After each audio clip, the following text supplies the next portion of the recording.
тауық, үйрек және тышқан ертегісі. Арнаға тіркеліп, достарыңмен бірге ертегі тыңдауды ұмытпаңыздар. Баяғы бір заманда тауық, үйрек және тышқан өмір сүріпті. Олар артқы алаңда серуендеп жүреді.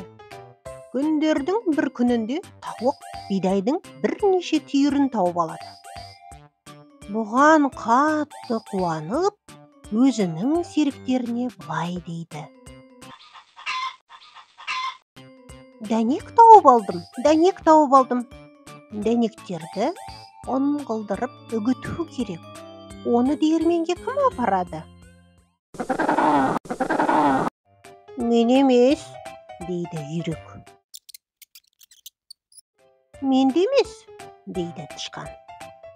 Тауық дәнектерді жалғыз өзі диірменге апарады, ұн тартады. «Ұнды үйге кім алып келеді?» деп сұрайды тауық. «Мен әкеле алмаймын», дейді үйрек.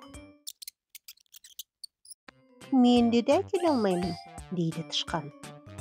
Тауық ұнды жалғыз өзі үйге көтеріп әкеледі.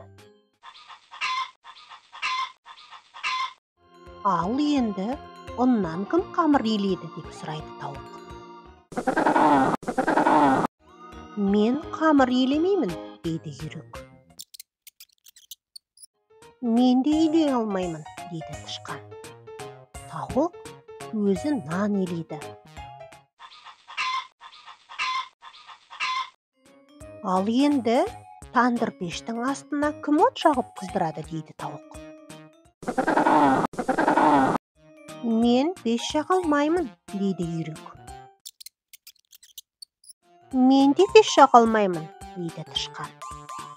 Тауық тандыр пештің астынан от жағып қыздырады.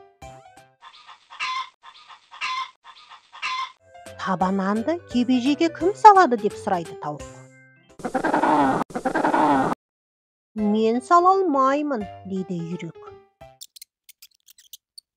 «Мен де салмаймын», дейді тышқан. Тауық өзі таба нанды тандырға өзі салады.